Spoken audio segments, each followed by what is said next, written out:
¿O cómo están con la vuelta a a la mitad presencial y a la mitad no?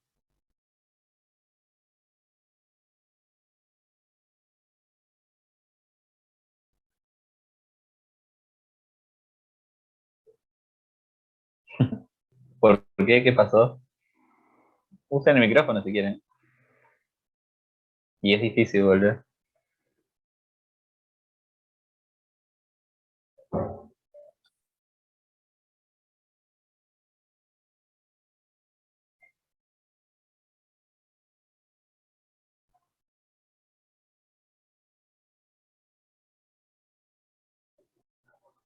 Sí, es más difícil los temas de neuro, pero son agarrarle la mano un poquito, estudiarlos un poco de más. Eh, y con los trabajos prácticos que fueron presenciales, ¿cómo les fue? Yo ahora sigo por Zoom hasta mayo, después ya vuelvo a ir al presencial allá por fin. El presencial estuvo bueno, yo lo tuve hoy y estuvo bastante bueno. ¿De qué era que te tocó? ¿Del formato sensorial era? Sí, somatossensorial. Bien. Sí, es que es mucho más práctico verlo de neuro en vivo, porque si no, es más difícil. Como por ejemplo el de hoy, traté de hacerlo lo más práctico posible porque también es difícil explicarlo de esta manera.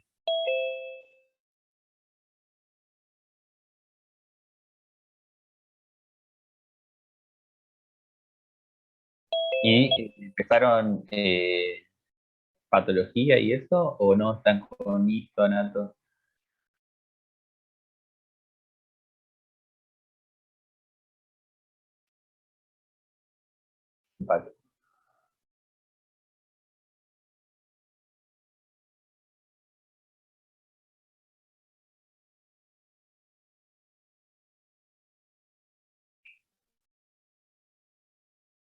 Bueno, ir compartiendo la pantalla.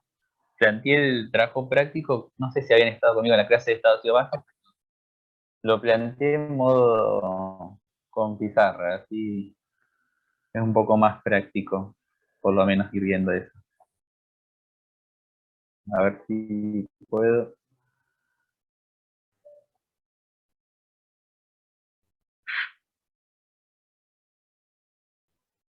Ahí está.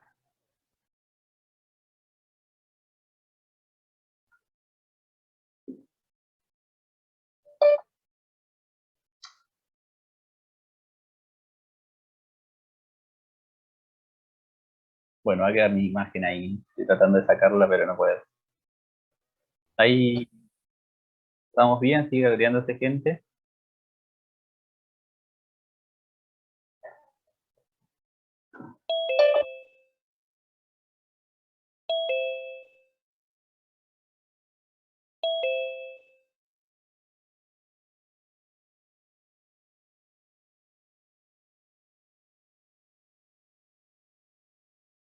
Bueno, empezamos.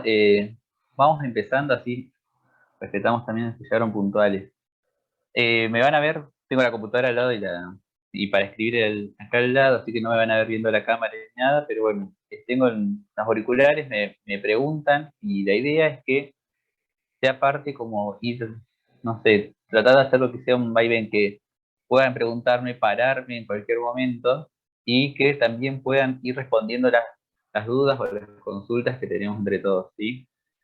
Eh, la idea es ir viendo, es fisiología de la visión, ¿sí? Lo que toca. Parte de esto, en realidad lo que pretendo es que, o que pretendemos dentro de la cátedra, es que este trabajo práctico consista en ser no un teórico de fisiología de la evaluación, sino que ustedes aprendan cuáles son las herramientas que ustedes tienen para la evaluación. Ahí lo puse. ¿Se entiende? Esa es la parte práctica que vamos a ir viendo a eso.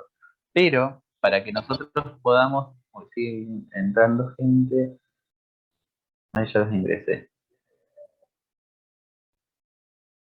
Bien, que para que podamos ir viendo el sistema, cómo vamos a evaluar todo el sistema de la visión, tenemos que tener como conceptos que no vamos a volver a repasar, sino que son conceptos que están previamente, o que se asumen como sabidos, que principalmente va a ser la anatomía, que la anatomía de la visión, o sea, de todo el sistema de visión, desde las vías nerviosas hasta sus centros integradores, ustedes ya la conocen por parte de anatomía, y de histología, que seguramente lo recuerdan, con todas las capas histológicas y células que componen al globo ocular, ¿sí?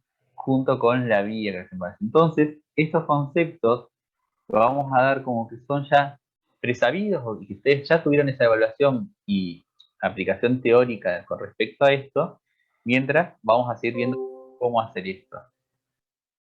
Generalmente hay unidos 35, somos pocos, me parece. Más o menos siempre somos esa cantidad. Va, últimamente. Bueno, está bien. Bien, me paran con cualquier duda que tengan, ¿sí? La idea es que como ya vieron parte de cómo ir haciendo la integración nerviosa, principalmente desde el ambiente externo, ¿sí? Y ver cómo incorporamos esas diferentes energías, ya sean energías que son transmitidas a través de formas sonoras, a través de luz o a través del sentido del tacto, me pareció importante ir viendo cómo podemos hacer como para integrar o por hacer parte de este sistema de esta fisiología de la visión a esa forma de ir catalogándolo y no como algo aparte.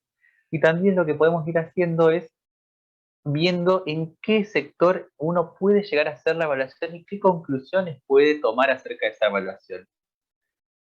Entonces, si partimos de esa base, vamos a ver que lo primero que tenemos es el estímulo el cual genera este sistema de la visión, ¿sí?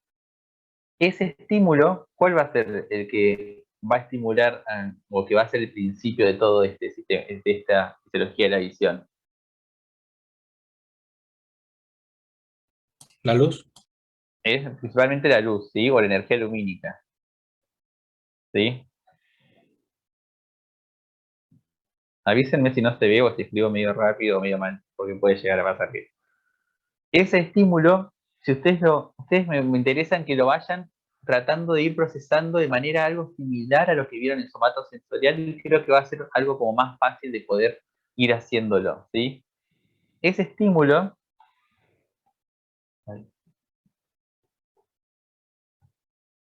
bueno, me sale ya,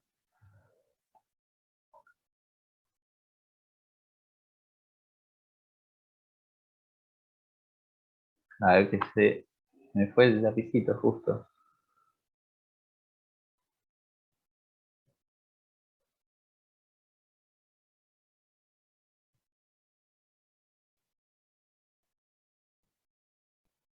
Bueno, se me fue el lapicito, pero no sé qué le pasó. Bueno, pero les voy explicando mientras tanto. Ese estímulo tiene que ser catalogado, o sea, tiene que ser captado por receptores que son especiales para poder detectar ese tipo de energía lumínica, ¿sí? Ese tipo de energía lumínica tiene que ser procesada a través de un receptor que capte ese tipo de energía, ¿sí? Y ese tipo de energía, eh, a ver si se anda esa. Ese tipo de energía va a ser captada por receptores. ¿Cómo se llaman esos receptores? Ahí está.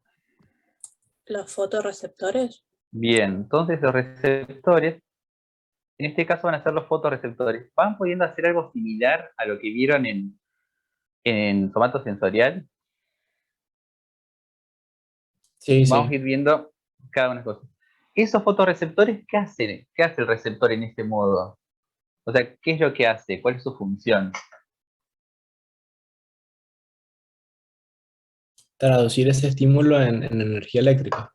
Perfecto. Hace que esa energía lumínica que tenga sea captada y se produzca una transducción de la señal, es decir, de poder ir modificándola a una señal eléctrica nerviosa que permita ir codificando parte de todo esto, ¿sí? Entonces estos receptores sale una vía y se produce la transducción de la señal. Que lo voy a agregar acá, pero...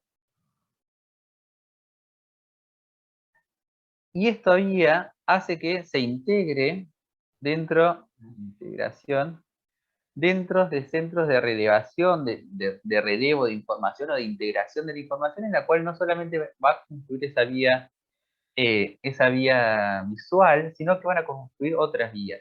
Que esos centros ya los vamos a ir viendo cuáles son, y cuál es el centro de integración en esto. El tálamo. Uno es el tálamo, ¿No es el mesencéfalo también? la corteza, ¿sí? Occipital, el mesencéfalo. Todo esto, o sea, dentro del sistema nervioso central es donde va a confluir toda esa información, ¿sí? Ahora, toda esta llegada de integración, incluso hacia cada uno de estos centros de integración de la información o de modulación de información, están conducidos también por vías nerviosas, que son las vías nerviosas en las que ustedes ya tienen que ir conociendo cuáles son cada una, ¿sí?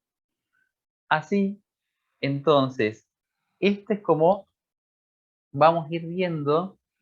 Tienen que voy a aceptar más gente que está llegando. Ahí está. Vamos a ir viendo dónde vamos a ir a hacer cada uno de estos puntos de evaluación, ¿sí? Y esta evaluación puede aplicar dentro de cómo se produce la optometría, o sea, tenemos que ir aplicando estos conceptos. ¿Qué evalúa la optometría? ¿Qué evalúa la campimetría? Y esta optometría, ver lo de la agudeza visual, las vías visuales, y vamos a ver reflejos que también se evalúan, que van a ser reflejo de acomodación, el fotomotor, y también todo parte de esto, los movimientos oculares.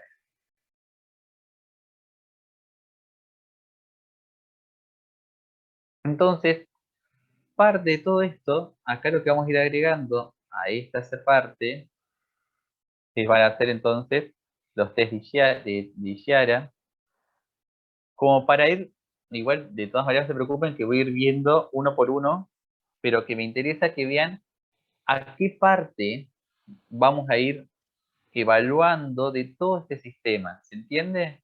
Desde desde la agudeza visual, desde las vías visuales, desde la campimetría, del test de Chiara, que obviamente van a evaluar en sí todo el funcionamiento del sistema, pero van a ir enfocados sobre en determinadas partes, ¿sí? Ahora, lo que me interesa es que veamos dos o tres conceptos nomás que nos van a permitir entender lo de la agudeza visual y que nos van a ir viendo cómo hacer esta evaluación. Ustedes saben que los haces de luz, cómo se atraviesan el aire en unas formas paralelas generalmente. Esa es la dirección de un haz de luz. Esa dirección del haz de luz se mantiene mientras se mantenga en el medio en el cual está discurriendo, ¿sí? Si es aire, se va a mantener en ese lugar, ¿sí? Pero al atravesar diferentes medios con diferentes densidades, esos haces de luz que discurren de manera paralela, al atravesarlo, se curvan, atraviesan un cambio del medio. ¿Se entiende?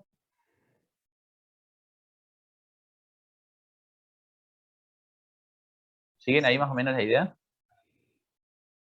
Sí, ¿Sí? Esa curva o ese cambio que se produce en la densidad del medio, por ejemplo, desde el aire hacia un medio acuoso, ¿cómo se llama este cambio? Esa curvatura que Refracción. genera. Perfecto, es refracción, ¿sí?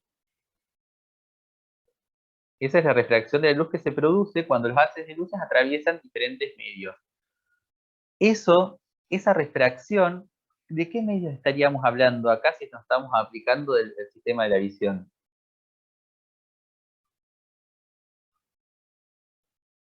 Ay, me acomodaron en la silla.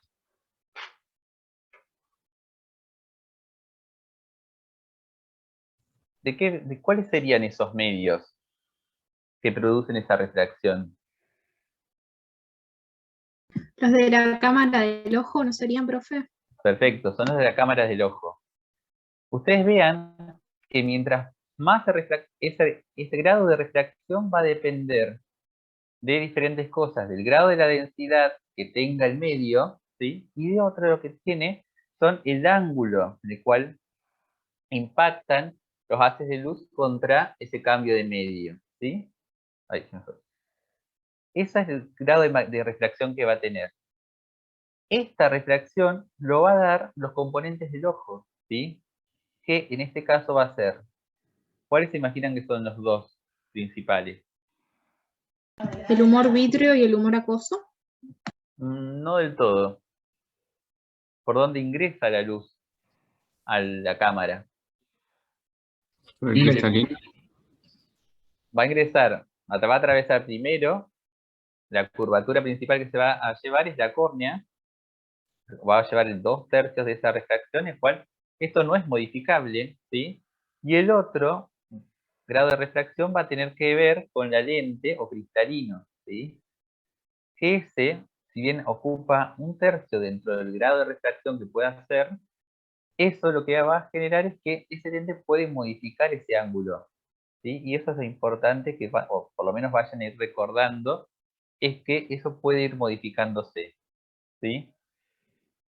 Lo que hace es que ese lente pueda modificar el grado de curvatura que tiene, es lo que le da la posibilidad de que modificar el ángulo de refracción y modificar el punto en el cual hacen impacto o se llenan o impactan de manera conjunta todos estos haces de luz, y lo que permite ver o generar una mejor agudeza visual. ¿Se va entendiendo? Sí. Miren, ahí había seleccionado algunas imágenes como para que no perderme y que ustedes tampoco se pierdan cuando voy explicando que acá lo tengo.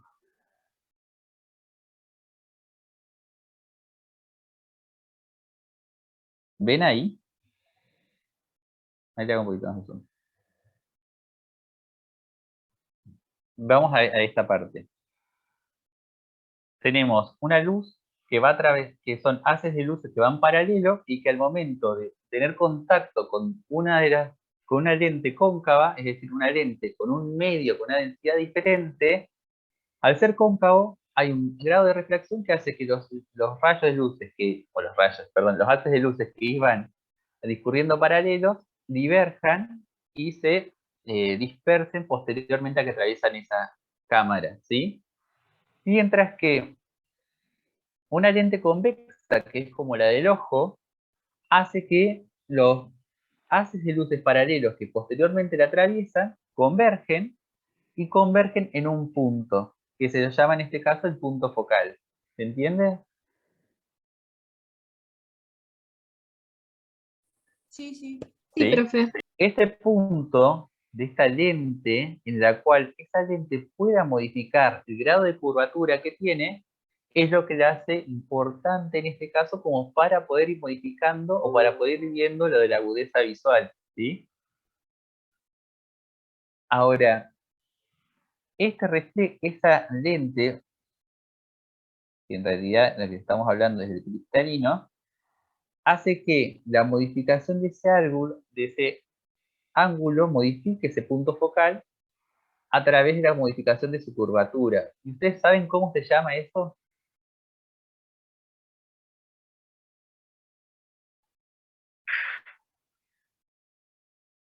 ¿Esa es la acomodación, profe? Bien, eso es lo que es el reflejo de acomodación.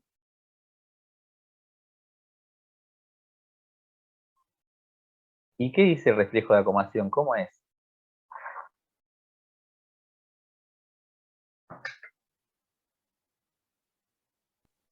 No hace referencia a que cuando, por ejemplo, tenemos un objeto cercano y necesitamos verlo de forma más nítida, se va a generar un incremento en la concavidad del lente. O sea, Bien, esa es la respuesta como más general. Ahora me interesa que ustedes me lo digan fisiológicamente cómo hace una estructura que es transparente, una estructura que está llena de efectos con una histología particularmente más acuosa, que modifica su estructura, ¿sí? ¿Eso se lo saben? No es por la, o ahora me confundo, no sé si es por la relajación del músculo ciliar, Bien, ¿y eso cómo es? Mientras estoy es, buscando una imagen.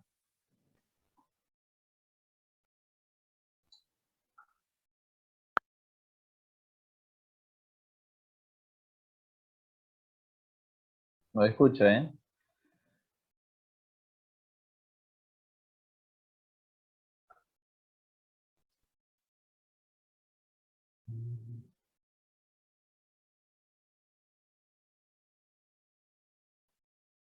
Lo tengo. ¿Están por ahí? Sí, profe, estamos. Bueno, ¿se acuerdan más o menos algo? ¿Pudieron leer algo de eso? Estoy buscando una imagen que yo había sacado que me parecía muy buena y no la estoy encontrando. ¿A ver esta? No. Bueno, en realidad lo que tiene que ver es que tienen que ir empezando a ver cómo ese reflejo de acomodación se produce y que es a través de la participación, como el compañero, del músculo ciliar. El músculo ciliar, si ustedes van a dibujan parte de la cámara ocular, como esta, acá, para que dibujar, si ustedes lo ven acá, esta es la disposición que tiene el músculo ciliar. Acá está músculo ciliar, los ligamentos que van a tensar la cámara, perdón, el lente, y acá está el otro músculo ciliar. Ese músculo ciliar es un músculo que de características es de un músculo liso, está insertado en ligas por estas ligas que son bandas elásticas, que tiene regulación parasimpática.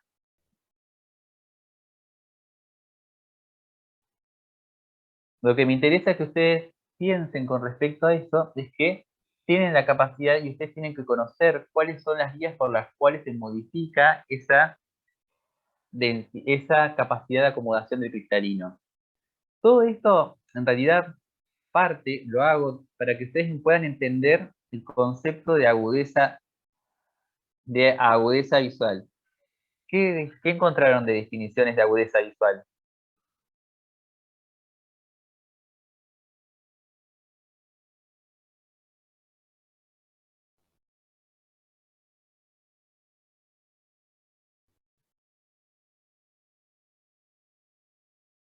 ¿Están por ahí? O si no encontraron, dígame que no encontraron algo.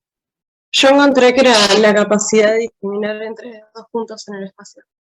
Bien, es la capacidad para poder distinguir dos puntos en un espacio, pero ¿qué es lo que te dice? En realidad, lo que te dice es que para poder identificar en detalle, ¿sí? El máximo detalle en el que uno pueda identificar a través de esa visión, ¿sí? Y eso, en realidad, se basa en cómo, en una de las causas, uno de todo esto, estamos hablando, siempre piensen que estamos hablando de poder identificar un parámetro de evaluación del mismo, no es que estamos diciendo que solamente dependa de esto, ¿sí? Pero este es el ejemplo claro, dice, para que la visión sea clara, el punto focal debe caer en la retina. Recordemos que este punto focal es donde convergen todos los haces de luz que hicieron la refracción en la lente, ¿sí? Esa luz debe caer en un punto en la retina, ¿sí? ¿Se entiende? Esta es la manera. Haces de luz de una fuente distante, atraviesan la lente, convergen y lo convergen todo en un punto. Y ese punto se debe corresponder con la retina principalmente, ¿sí? En el cual le van a dar el mayor grado de agudeza visual, ¿sí? ¿Qué pasa? Esos generalmente los trastornos, o sea, los trastornos que se producen producto de esto, o sea, de pérdida de esta capacidad, son los trastornos más frecuentes en la visión, ¿sí?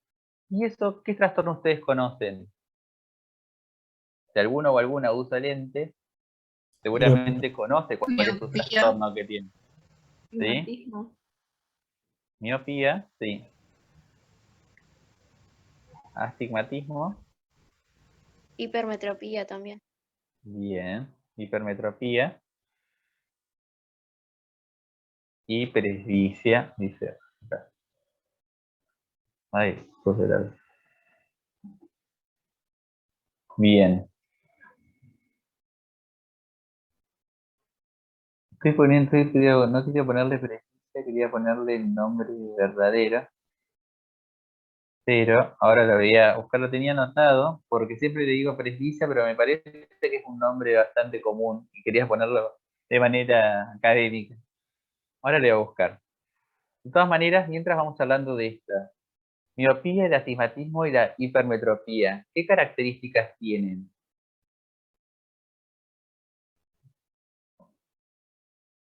Bueno, ahora por presbicia, sí. ¿No es que el punto de convergencia está fuera de la superficie de la retina? Perfecto. Lo que tienen en común la miopía, la hipermetropía, es que el punto de convergencia no cae en la retina. Unos caen por delante y otros caen por detrás. ¿Saben cuáles pasan en cada uno? En la miopía por delante y en la hipermetropía por detrás. Perfecto. Bien. ¿Y qué pasa con la presbicia y el astigmatismo? ¿Dónde está el punto?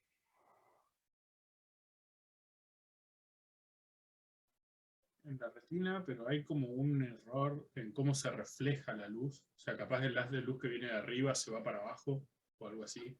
En la retina. No, porque en la retina no hay refracción de la luz. Le llega No, la claro, luz claro, le ya llega, con una llega refracción. a lo que voy es el punto focal se forma en la retina, pero la refracción que ocurre antes, hay una parte que se modifica, pero no es que todo termina adelante o todo atrás, sino que hay una parte que, por ejemplo, los rayos que vienen de arriba capaz caen para abajo. Bien. Ahí una compañera puso que está bien, presbiopía, sí. Está bien como lo decís, Jorge, pero en realidad lo que pasa con el astigmatismo es que el punto de refracción anómalo o que está mal radica en la córnea, en el cual la córnea pierde su forma esférica o de cúpula que tiene, se alterna esa forma, entonces los haces de luces no pueden ser de todos corregidos hacia la convergencia que hacen en la retina, ¿sí? Y que ese trastorno puede ir de la mano tanto, o sea, una miopía con astigmatismo pueden ir de la mano, ¿sí? Mientras que la presbicia o la presbiopía, no me salía como decirlo. ¿Cómo lo ven? ¿Qué pasa en ese? Es un trastorno muy común.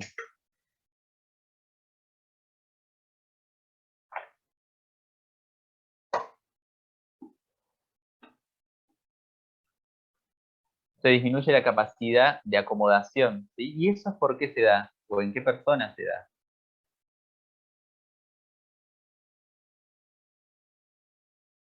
Bien, ¿qué cosa se vuelve muy rígida? Bien, perfecto, Alana. Bien. El cristalino se vuelve rígido, entonces se pierde el reflejo de acomodación, entonces los haces de luces no pueden impactar de manera correcta, principalmente con objetos que se encuentran cercanos. Entonces es un trastorno que se da con el avance de la edad, ¿sí? Y generalmente abarca casi, no sé, la mayor parte de las personas adultas. Esto, lo que ustedes tienen que ir pensando ahora, entonces, ¿cómo evalúo esto? ¿Qué test tengo para poder evaluar todo esto?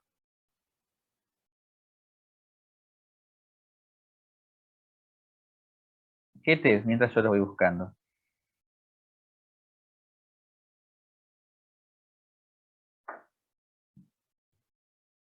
¿Alguien quiere explicar cómo funciona este test?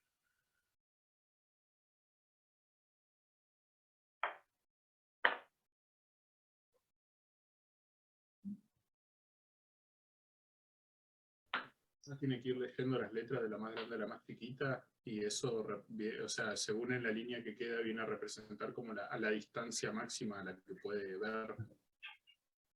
Algo parecido, está bien, Jorge, pero acordate que no es un test de Millares, es otro que vamos a ir viendo, evalúa otra cosa.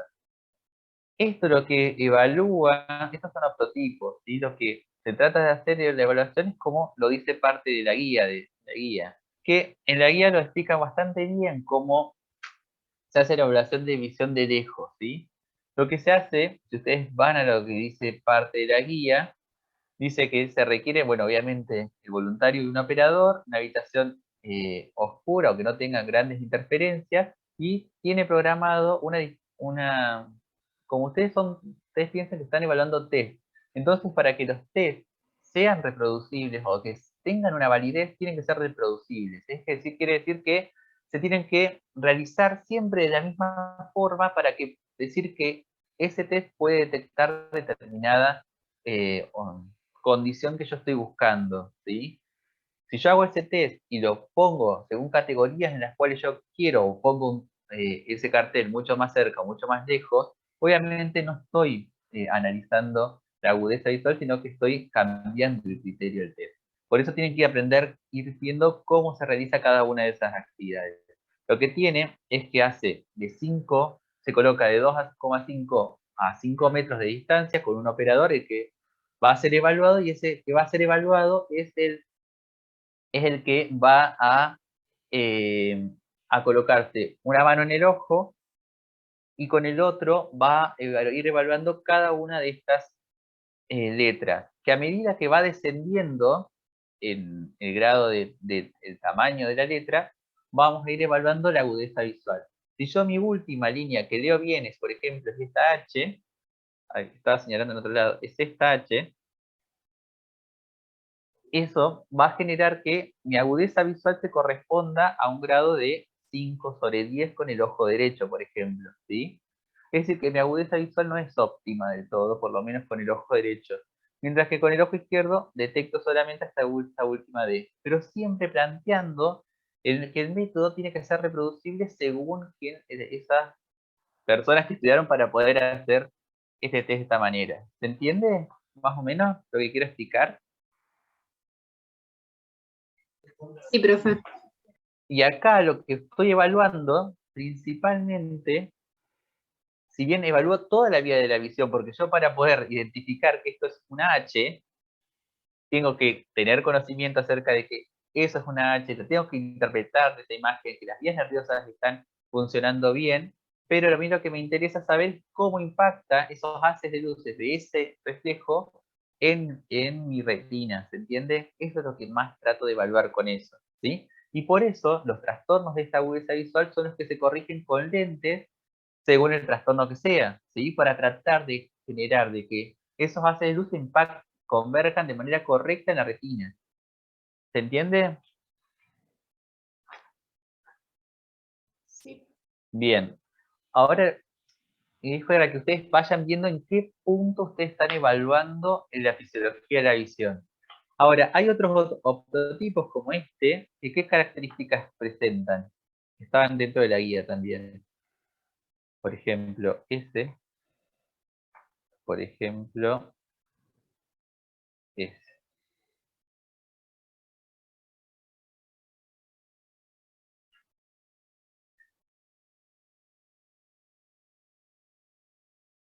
¿Qué características tienen estos?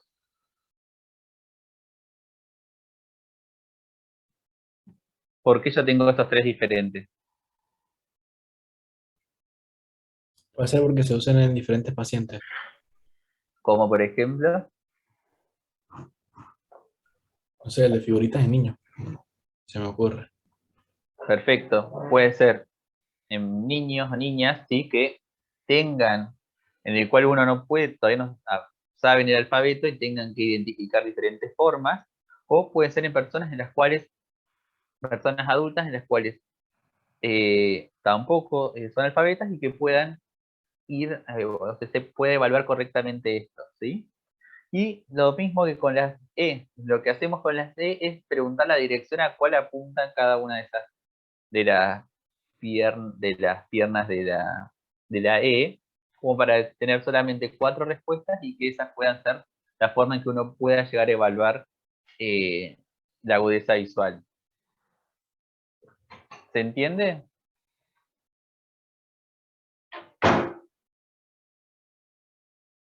Perfecto.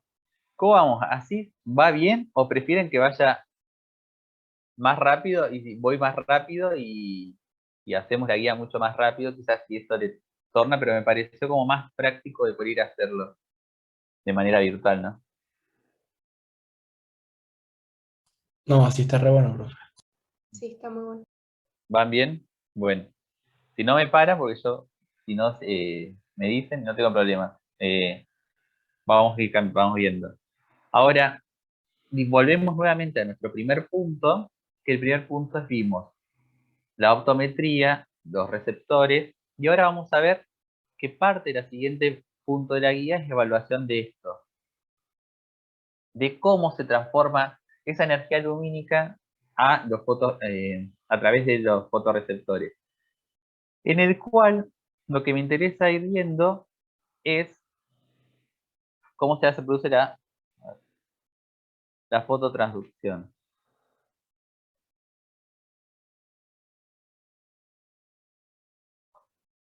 Que les voy a dejar a ustedes que repasen, o sea, que estudien cómo se produce molecularmente todo esto, pero lo que me interesa aplicarlo para lo que tienen que evaluar es que ustedes piensen que esa energía lumínica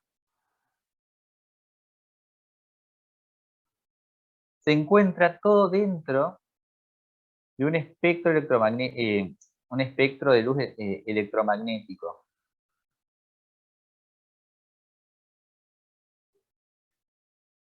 Eso, espectro electromagnético, tiene que ver con las diferentes longitudes de onda que tornan cada una de la luz, ¿sí? Si ustedes ven este gráfico van a ver de todo el espectro de ondas lumínicas que hay, desde los rayos gamma hasta las ondas de radio, microondas o infrarrojo, solamente una porción es visible, que es esta. Esta es una mínima parte de la luz que nosotros podemos ir detectando. Y que esa luz visible, según la energía y la longitud de onda, se va a traducir en estos paneles de colores en los cuales nosotros los vamos a poder ir identificando. Ahora, lo que ustedes tienen que preguntarse ahora es cómo, a través de una energía lumínica, nosotros podemos identificar estos colores. Que es la idea de que ustedes vean cómo se transduce, o sea, cómo es la traducción de esa energía para nosotros poder interpretarlas como colores. Si ustedes van, ¿qué tipo de fotorreceptores hay? Tenemos los conos y los bastones.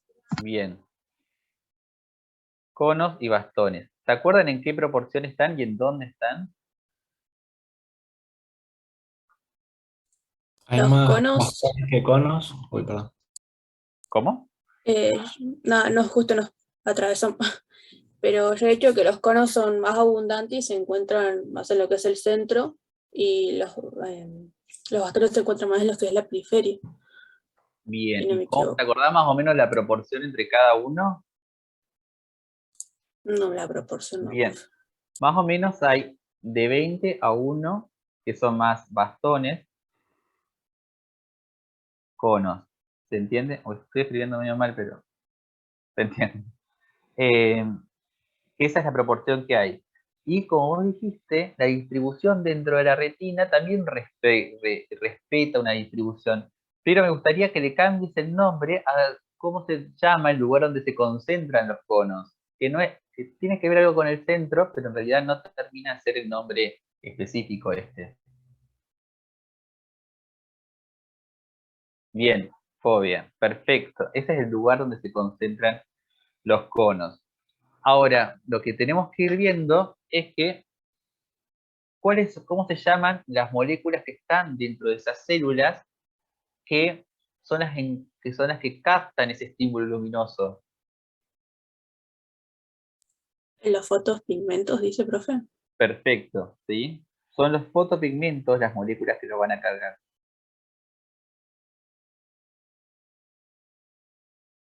Esos fotopigmentos están todos unidos en la membrana de los discos externos de las células fotorreceptoras, ¿sí? Ahora, son los traductores de señal y que en los bastones, ¿cómo se llama? Ese fotopigmento. Rodopsina, creo que es. Perfecto, rodopsina.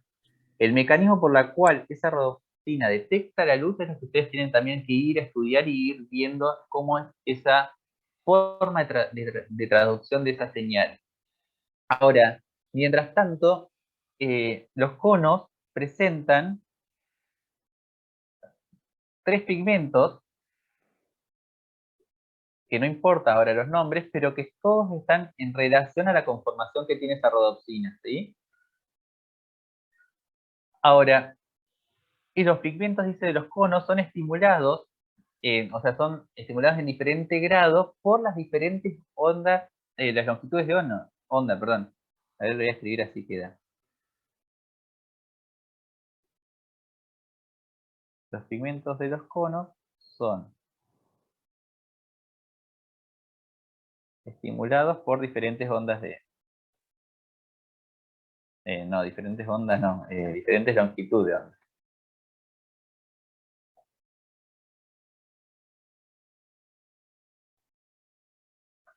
Que esa, al tener diferentes tipos de estimulación por diferentes longitudes de onda, hace que estos pigmentos de los conos puedan detectar diferentes colores. Entre esos va a ser el rojo, el verde y el azul. Que si ustedes van a los libros de fisiología, principalmente el de la visión, van a encontrar este gráfico que está en todos lados, que todos estos gráficos los saqué del Silverton, en el cual vean cómo es el grado de absorción de la luz según cada uno de los fotopigmentos que tiene cada una de estas fotorreceptores. ¿Se entiende? Entonces vean las longitudes de onda que captan los conos azules, los conos verdes y los conos rojos, y que la combinación de la estimulación de cada uno de estos forma parte de cada uno de esos colores que nosotros interpretamos como que son colores diferentes. ¿Se entiende?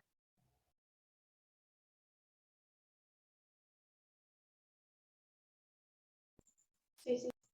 Bien, entonces, vean, si ustedes se ponen a pensar cómo a partir de tener solamente o sea, dos tipos de células fotorreceptoras y 4 pigmentos diferentes, sí, ahí lo repetí, Isaac.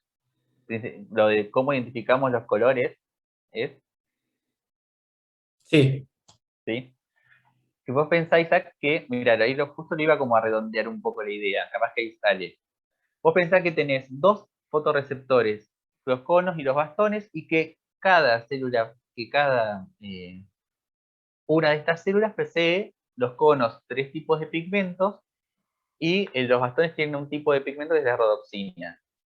Cada uno detecta longitudes de onda para cada color, principalmente, por ejemplo, los conos azules, los verdes y los rojos. Ahora pensá que la combinación de la estimulación de cada uno por longitudes de onda diferentes de esos estímulos, por ejemplo, la combinación entonces del cono azul acá, nosotros lo vamos a interpretar como un violeta, ¿se entiende? O la longitud de onda entre cono verde y rojo, la vamos a identificar como un amarillo. ¿Se va entendiendo? Esto tiene que ver con cómo a partir de esto y de la transducción de la señal y la estimulación de diferentes tipos de receptores, genera una imagen mental de un color determinado, pero en base a la traducción de una señal, y en el cual la traducción de la señal no es pura de uno, o sea, de un solo receptor, sino que es la combinación y la integración de la información la que genera ese tipo de color. Si ustedes trasladan ese concepto a el concepto de somatosensorial, o sea, de cómo los mecanoreceptores traducen la señal de texturas, por ejemplo, texturas según cómo capta cada uno de esos la textura que está tocando la piel según el grado de estimulación que tenga sobre cada uno. Según una vibración lenta, tipo de vibración más fina, más gruesa. ¿Se entiende cómo trata de hacer esa analogía de integración de información a partir de estímulos? Sí, profe, se entendió bien. Bien. Ahora, para evaluar esto, es lo que el test de Giara, que lo habíamos hablado previamente. ¿Qué es el test de Giara? Ahora me lo explican ustedes, así yo me tomo un mate mientras tanto. Está dentro también de la guía, no es que...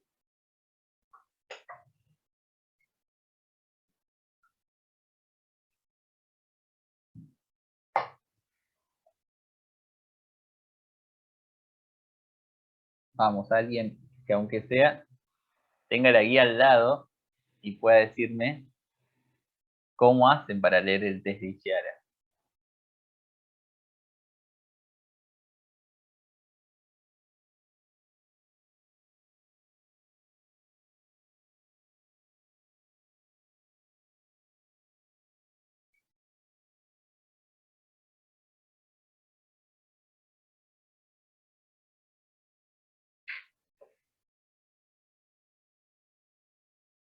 No están más callados que el año pasado. El año pasado estaban más activos. ¿Qué pasó? No, yo no lo sabía, profe, pero si quiere lo leo lo que dice acá la guía. No, está bien. Está bien. Pero como que presten atención. No, después le digo al final de acá. Este test de Giara es el siguiente. ¿Qué significa esto? ¿Qué hace ese test?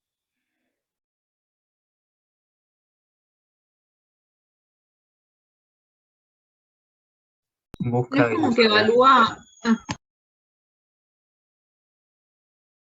no evalúa adelante. que discernimos entre que los colores, o sea, que están dispuestos. Bien, es para identificar colores, dice Irina. Pero a la vez que están destinados como para identificar colores, lo que hace es, a través de la identificación de diferentes números, lo que hace es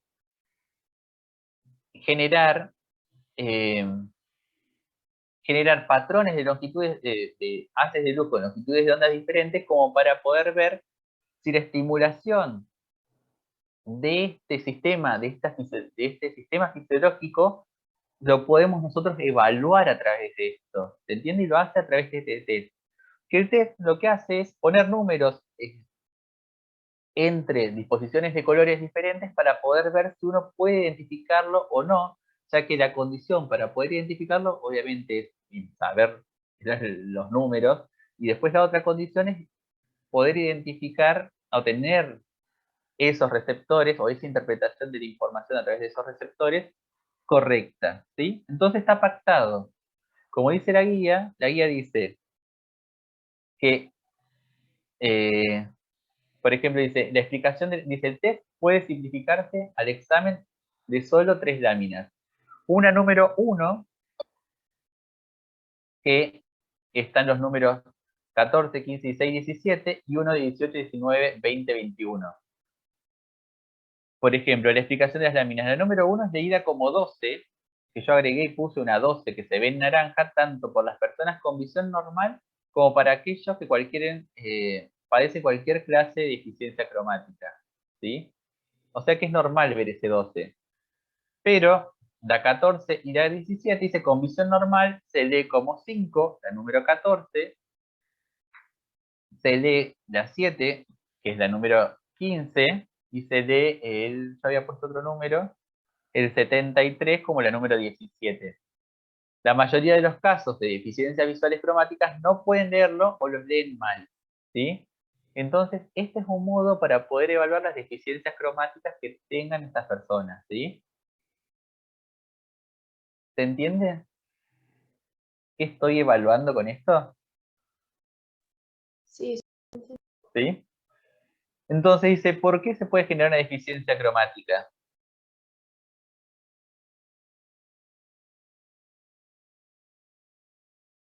Profe, yo tenía entendido que a veces se pueden dar, no sé, mutaciones a nivel de la formación de los pigmentos.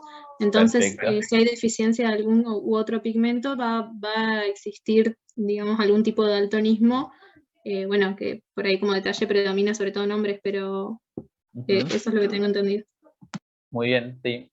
El daltonismo es una de las características que tiene este, estos trastornos, ¿sí? Uno de los, como de las cabezas de trastornos que lo afecta, ¿se entiende? Entonces ustedes ahí ven dónde está, entienden el razonamiento fisiológico que tienen que hacer como para ir a evaluar eso, ¿se entiende? Eso es lo que me interesa que ustedes sepan al momento de evaluar. No evalúo, ustedes acuérdense que en fisiología, por lo menos en esta parte de fisiología, lo que tienen que entender es el fundamento fisiológico de cada una de estas pruebas y qué es lo que me permite evaluar, ¿sí? Después quizás cuando hagan ciclo clínico, ahí sí va a ser mucho más destinado a la patología y no al fundamento fisiológico de cada uno. Pero ahora es parte que quiero que ustedes entiendan ese fundamento. Cuando le preguntan el fundamento fisiológico de esta prueba, es todo esto. Ese lo resume casi todo, ¿sí? Ahora, vimos entonces cómo era la fototransducción, vimos la agudeza visual y los índices de refracción. Ahora nos vamos a ir a lo de los campos visuales, ¿sí? Esto de campos visuales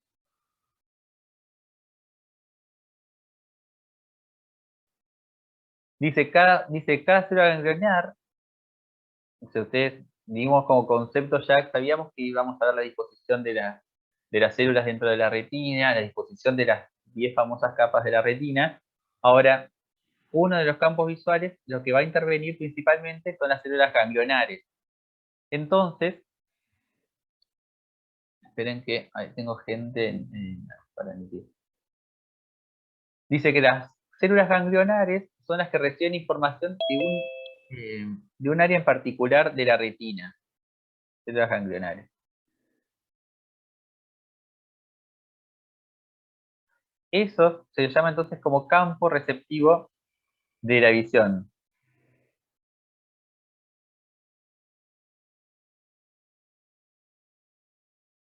Si ustedes tienen que hacer una analogía de esto con somatosensorial, ¿qué encontrarían con esto? ¿Cuál podrían hacer?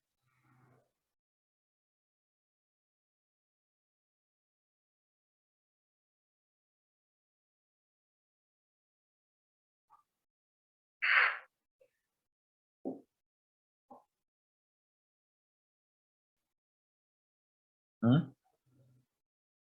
No vieron todavía el TP de somato. Bueno, cuando revisen parte del TP de somato, pensé que todos la habían visto, todas porque habían hablado parte de lo práctico de somato. Ahora, Porque algunos todavía no lo vimos, profe. O sea, está bien, algunos vamos la semana que viene. listo. Bueno, lo van a hacer la analogía después entonces. Ese campo receptivo de la visión tiene que ver con cómo uno puede, y perdón, las que ya fueron, van a ver que es todo similar a los campos somatosensoriales. Esos campos somatosensoriales lo que permiten hacer es generar un grado más de detalle en la identificación de estos objetos por el grado del lugar al cual van a afectar. Ahí lo voy a comentar un poco más.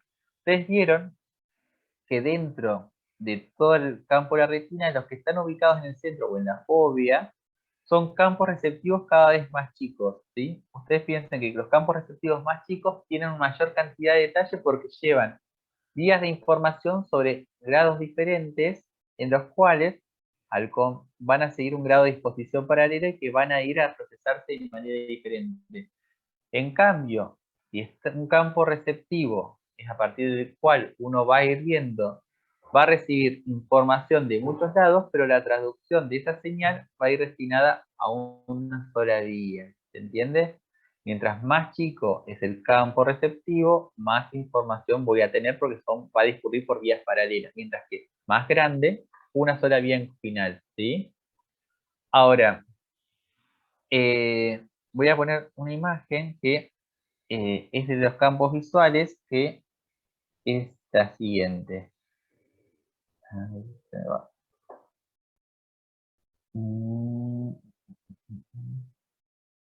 Profe, una pregunta. Y en ese Sí. caso, de los dibujitos que hiciste, ¿qué imagen se vería mejor? ¿Las que discurren paralelas O las que convergen en una sola vía. Las que discurren paralelas se ven mejor porque llevan información en vía paralela de un único campo.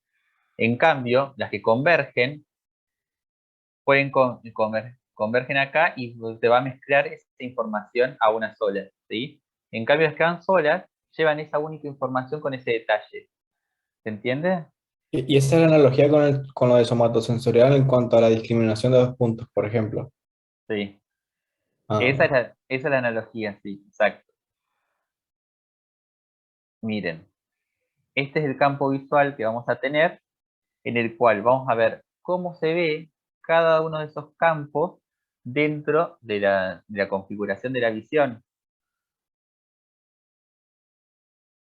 Ahí lo que vamos a ver es, eh, vamos a tener una parte de visión temporal, que es decir, esta es la visión temporal, la que va a estar en borde al ojo, o sea, el borde del cráneo sería el borde lateral del cráneo, y el borde nasal, ¿sí?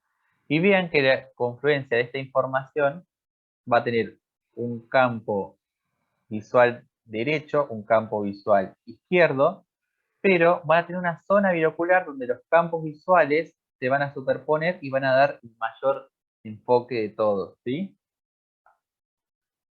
Este es que la porción central del campo visual donde superpone todo este lado derecho y el lado izquierdo hace que uno pueda tener la visión binocular, que es el tipo de visión que nosotros tenemos, binocular, y que le da al ojo la percepción de profundidad.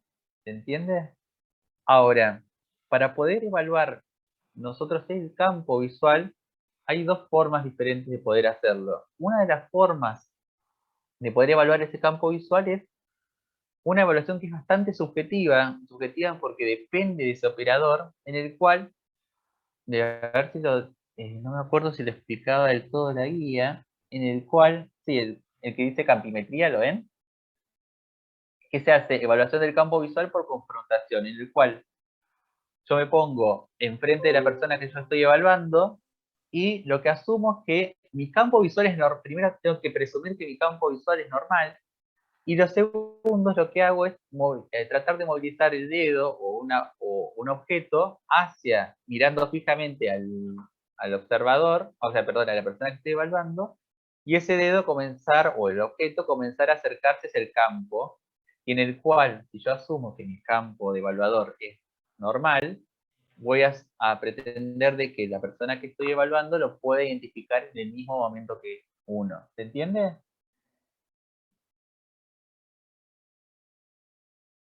Sí, profe. ¿Sí? Es una evaluación que es bastante subjetiva, tiene errores como bastante groseros en cuanto a que depende mucho de quién te está evaluando, ¿sí? Y que asumir que esa persona que te está evaluando es una persona normal.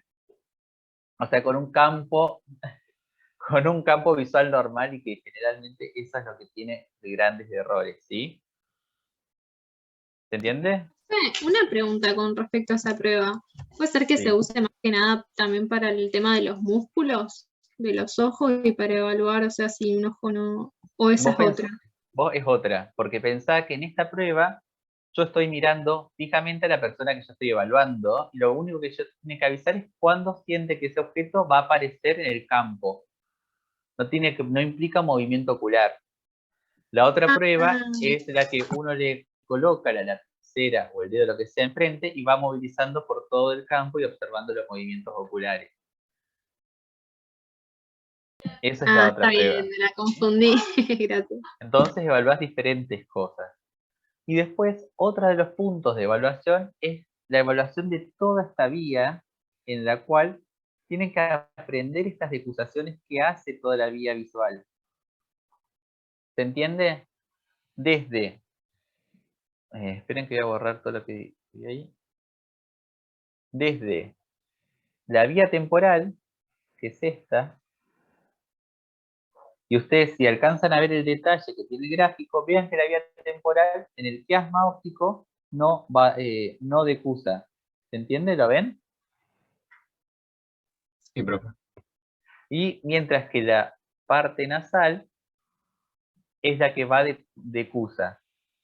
Decusa va al quiasma óptico, converge en el cuerpo geniculado lateral del tálamo, que eran unos centros de relevo, y ahí hasta las cintillas ópticas van a la corteza visual en la parte occipital, en la corteza occipital, ¿sí? Después de la corteza occipital se integra la información a diferentes vías como para tener una percepción de lo que estoy viendo. Ahora, a partir de ese conocimiento de que ustedes tienen de cómo es la vía visual, de cómo es la visión a través de los campos visuales, la visión binocular, ustedes pueden ir evaluando a través del fundamento fisiológico de cada una de estas pruebas cuáles son los defectos en la vía, ¿sí? En las cuales voy a agregar esto. Ay.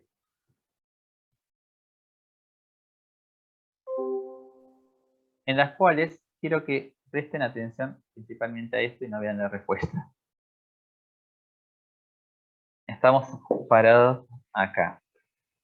Si ustedes viene un paciente en el cual les dice que el campo, no ven el campo total derecho, o sea que el campo derecho está totalmente ciego, ¿a qué estructura es la que ustedes van a corresponder que está afectada? El nervio óptico del lado derecho.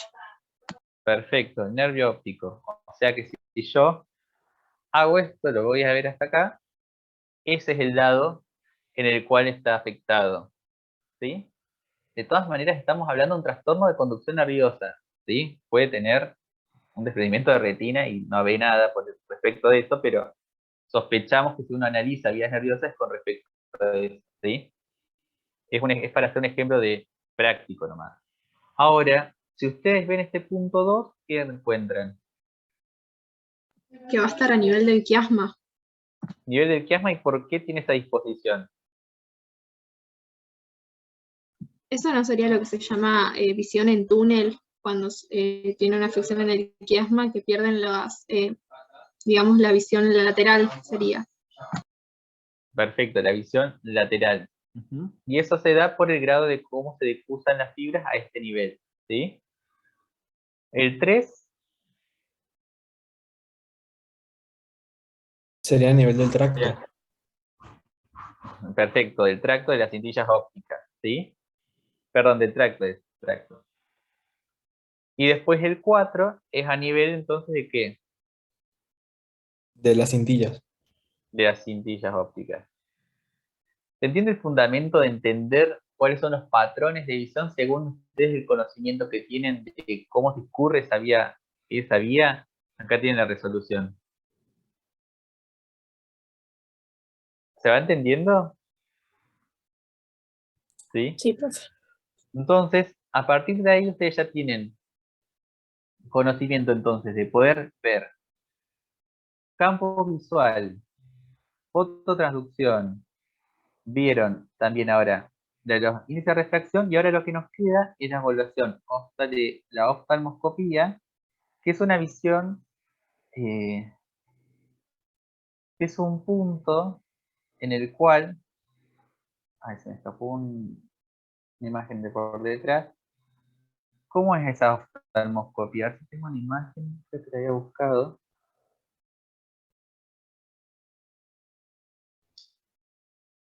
A ver. Eh, no, no la tengo. Pensé que la había sacado. Bueno, no importa. Pero quería ver que, ¿saben cómo se hace, cómo se obtiene esta imagen? Cuando se hace el fondo de Bueno, ojos, profe. Puedes hacerlo a través de un fondo de ojo, que lo podés ver, pero tiene otras posibilidades de poder hacerlo, que es a través de un oftalmoscopio en el cual uno con ese, a ver si le encuentro alguna imagen, como para que ustedes también vayan viendo. Esto en realidad hay uno en la cátedra para poder hacerlo presencial, pero eh, bueno,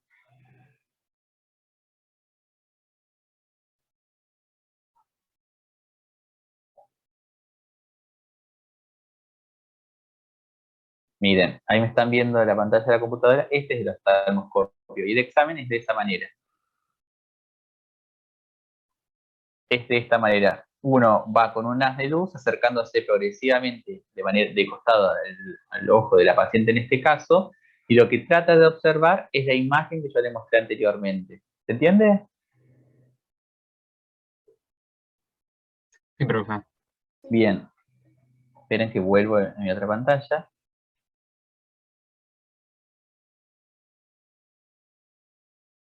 Un segundo.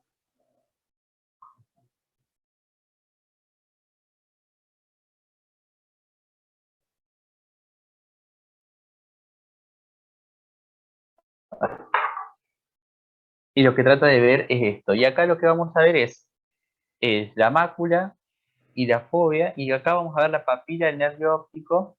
¿Y qué quiere decir todo esto? ¿Qué es lo que estoy viendo acá?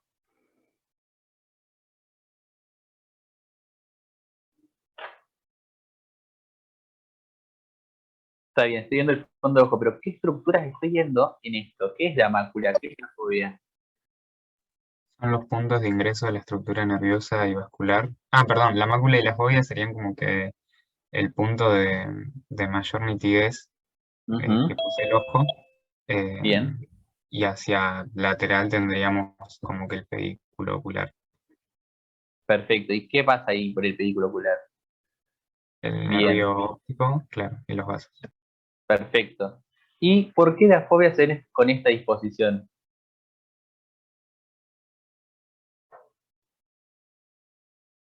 Por la densidad de los conos que están ahí. No en sí por la densidad de los conos, sino que ¿No tiene es que por la ver con incidencia de la luz con respecto a la pupila? ¿O no? no del todo, pero después busquen por qué histológicamente se ve así, y ahí les va a dar el fundamento de por qué lo ven así en el fondo de ojo. ¿Se entiende? Entonces tenemos ya, quiero ver si me queda ver la oftalmoscopía, me quedan los movimientos oculares. Ese se usa a veces rutinariamente, lo pueden utilizar generalmente los oftalmólogos. Está descrito también para, deberíamos usarlo quizás en la terapia intensiva, eh, en el análisis de un fondo de ojo, en los cuales nosotros buscamos estos signos del edema de la papila como signo de hipertensión endocraniana, que ya después creo que ya vimos líquido cefalorraquídeo, ¿no? Y demás, y hipertensión endocraniana. Creo Sí, que no, pero... el año Tuvimos pasado. una parte del año pasado. Este es un signo que lo puede identificar parte de la hipertensión endocraniana en los pacientes que tienen eso producto de algún trauma, generalmente. Nada, les doy como un ejemplo de los cuales se podría utilizar, pero generalmente, si fuera de la oftalmología, no se utiliza mucho. Ahora, esto de lo que me queda también por evaluar dentro de todo esto es los movimientos oculares. ¿Qué, qué vieron de la inervación de los músculos del ojo?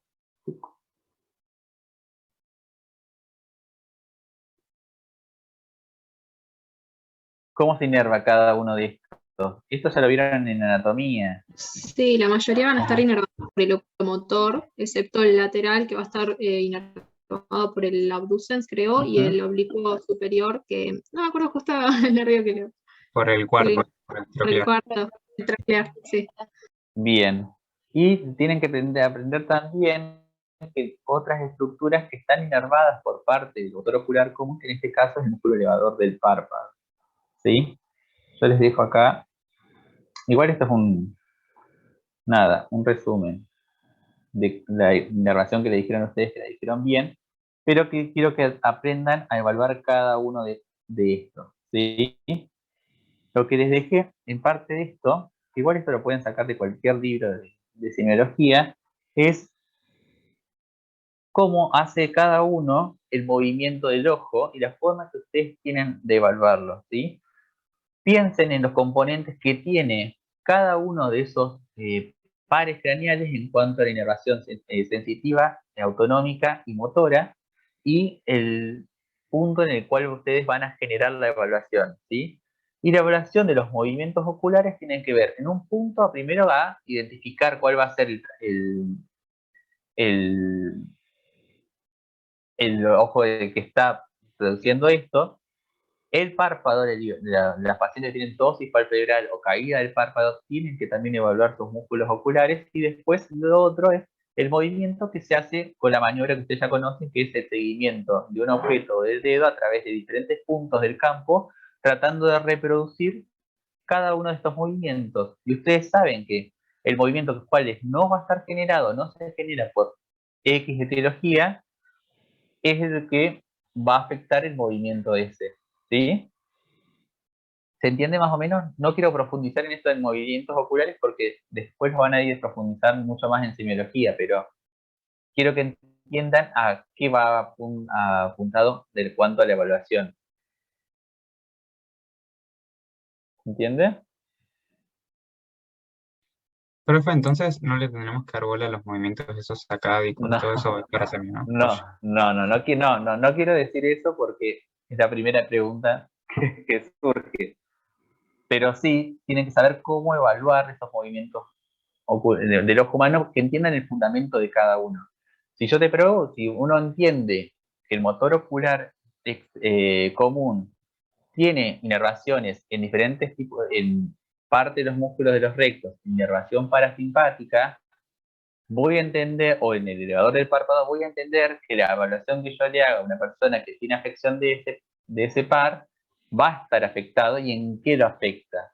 En cambio, por ejemplo, el, eh, el que tiene afección del cuarto par van a tener solamente afección de determinados movimientos, pero en realidad es más simple de entender cuál es el razonamiento fisiológico de todo esto, más que la de la fototraducción, por ejemplo. ¿Se entiende?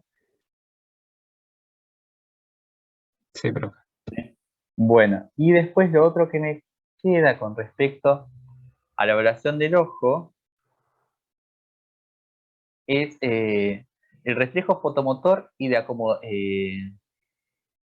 el reflejo fotomotor y el reflejo consensual. ¿Qué entienden por eso? Eso es importante porque lo hacemos siempre.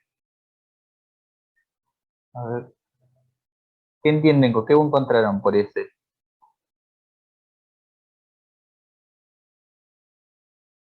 Reflejo fotomotor, perdón, no es el que tiene directamente el ojo cuando incide la luz, y el consensual sería la acomodación que hace el otro ojo en función al estímulo en el ojo contrario, sería. Algo así entendí yo. Perfecto, está bien lo que dijiste. Ahora, ¿qué evalúa? Si yo te digo, bueno, está perfecta definición del reflejo fotomotor, pero ¿qué evalúas? Estoy evaluando varias cosas, porque evalúo, o sea, la parte simpática, la parasimpática, y también si incide o no, o sea, la vía óptica en sí. Bien. Y si yo, por ejemplo, estoy viendo a un paciente en el cual no está respondiendo del todo, o sea, en cuanto a la forma neurológica, estoy hablando, le digo, bueno, evaluar el reflejo fotomotor y qué conclusiones sacas de eso, ¿sí? Una dijiste, Aldana, está bien, dijiste que vas a evaluar toda la vía nerviosa, ¿sí? Entender que la vía nerviosa está indemne es una forma de que ustedes pueden acceder entre comillas, a generar una evaluación del sistema nervioso central, ¿sí? Porque ustedes están atravesando con una prueba que es muy fácil, que es reproducible, que lo puede hacer cualquier persona, evalúo el tamaño puplar en respuesta a la luz, ¿sí? En el cual tengo que pensar que toda esta vía, o sea, toda esta vía, tanto desde el momento que incide la luz, está comunicada dentro de nuestro sistema nervioso central, y que estas vías están indemnes, es decir, que no lo están afectando, que no lo están afectando. ¿Qué cosas lo pueden afectar? No solamente estoy hablando acerca de, por ejemplo, una lesión a este nivel, sino puedo plantear algo más abarcativo y puedo pensar que esa vía o todo mi sistema nervioso central está afectado por hipertensión endocraniana. Entonces, el reflejo fotomotor y el reflejo de acumulación van a estar o funcionando en un menor grado o directamente van a estar ausentes. Y tener un reflejo un reflejo que está abolido, habla de mi grado de compromiso que uno tiene a nivel del sistema nervioso central, ¿sí? Entonces, hablar de un reflejo pupilar que no lo tiene, una persona que, por ejemplo, se golpeó la cabeza, o una persona que le dio una ACV, una persona que tuvo una hemorragia intracraneana, habla de el grado de afección que tiene todo esto y el grado de gravedad, en este caso, ¿se entiende? Porque me evalúa todas estas vías, desde la traducción de la señal de la luz, desde su vía nerviosa, desde el centro de integración hasta la respuesta que tiene que dar.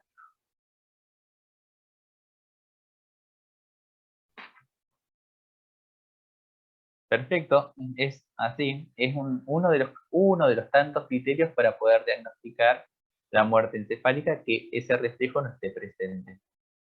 Entonces, quiero que entiendan esa vía. De todas maneras, esta vía del reflejo pupilar tienen que conocerla, tienen que conocer cuál es el estímulo, cuál es el receptor, cuál es la vía aferente, los centros de integración, la eferente y la respuesta final para poder anular ese loop, ¿se entiende? Sí, profe. Bien. Entonces, ya vieron un montón, se hizo medio larga la clase, pero bueno, creo que fue en parte todo esto. Tratamos de ver todo esto.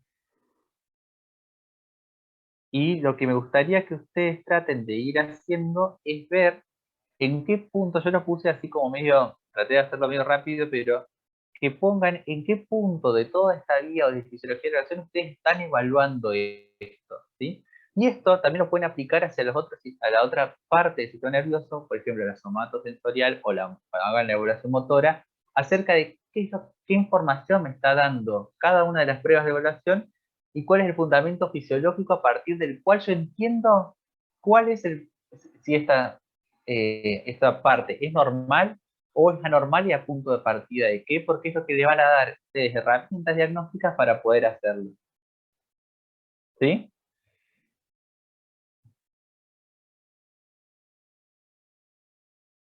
Bien, dudas que tengan con todo esto de la visión, que eso, fuimos por todos lados.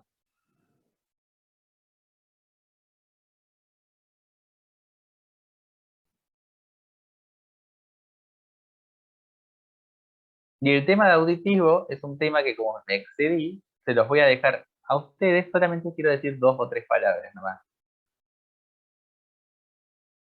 El tema de auditivo es, principalmente me interesa que hacer 2 o 3 aclaraciones nomás con respecto a la guía de trabajos prácticos. Uno, habla solamente de utilizar el test de Rine y el test de Weber, que son pruebas en las cuales ustedes tienen que, solamente les quiero decir como pautas como para que lo tengan para ir analizando. Piensen que ustedes, la evaluación del sistema auditivo, van a tener una vía que es de conducción y una vía que es neurosensitiva, ¿sí? La vía de conducción, ustedes piensen que la forma de energía, voy a dejar de compartir la pantalla porque ya esto,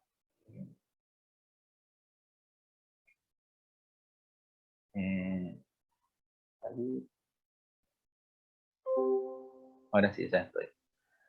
Ustedes piensen que tienen que transformar una energía sonora que se traslada a través del aire y que esa energía tiene que ser representada o captada por receptores para ser traducida a una señal, una señal eléctrica nerviosa.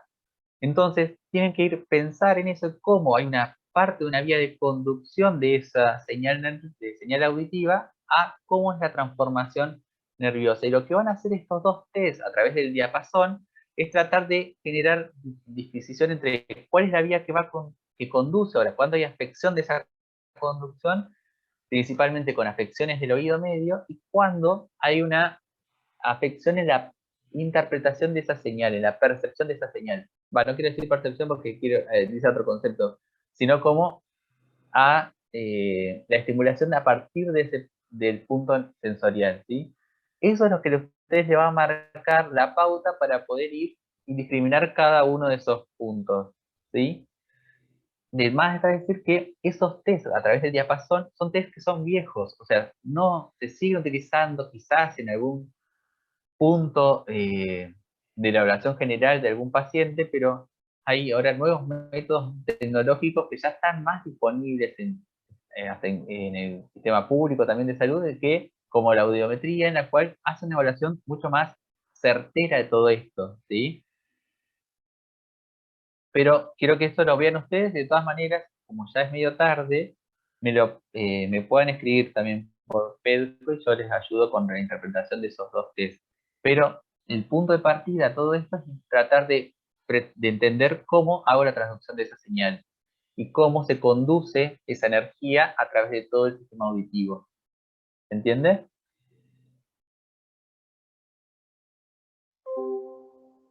Bien.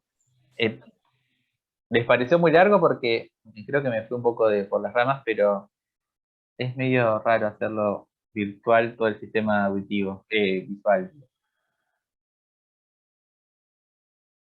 Estuvo súper didáctico, profe. Va, por lo menos yo entendí bastante. Bueno, buenísimo.